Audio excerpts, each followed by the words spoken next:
Le jugement final est complet. Il concernera tous ceux qui sont morts, qu'ils soient petits ou grands, insignifiants ou importants. Personne ne pourra échapper au jour du jugement. Ce jugement s'effectuera en fonction de ce que les individus ont fait dans leur vie. Ils seront jugés en fonction de leurs œuvres. Une personne ne sera pas jugée en fonction de ce que les autres ont fait et n'ont pas fait. Elle sera jugée seule, responsable de ses propres actions. Bien que le jugement dernier soit basé sur les œuvres, il ne s'agit pas d'une pesée des bonnes et des mauvaises actions. En fin de compte, notre entrée au paradis ou en enfer dépend de l'inscription ou non de notre nom dans le livre de vie. Ceux qui ne sont pas inscrits dans le livre de vie seront jetés dans les temps de feu. Apocalypse 21-27 rappelle que seuls ceux dont les noms sont inscrits dans le livre de vie de l'agneau entreront dans les nouveaux cieux et sur la nouvelle terre.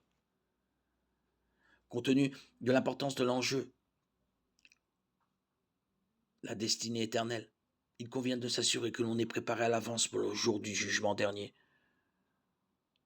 Comment un pécheur coupable, et nous sommes tous coupables, peut-il avoir son nom écrit dans le livre de vie de l'agneau et donc se tenir devant lui lors du jugement final et être déclaré non coupable? Comment un pécheur peut-il être justifié devant le Dieu saint et juste et éviter sa colère? La Bible nous donne une réponse claire. Étant donc justifiés par la foi, nous avons la paix avec Dieu, par notre Seigneur Jésus-Christ. Romains 5.1. La personne qui a foi en Christ a déjà été jugée. Cette personne a été justifiée, c'est-à-dire déclarée juste par Dieu sur la base de l'œuvre parfaite du Christ en sa faveur.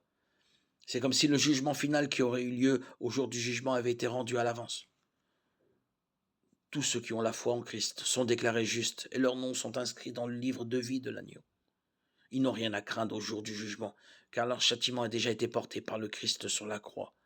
Romains 8.1.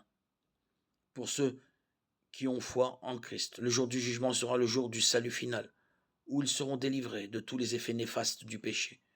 Malachie 4.2-3.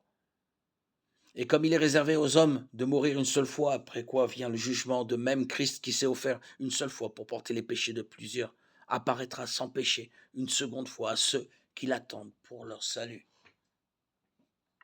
Hébreux 9, 27, 28.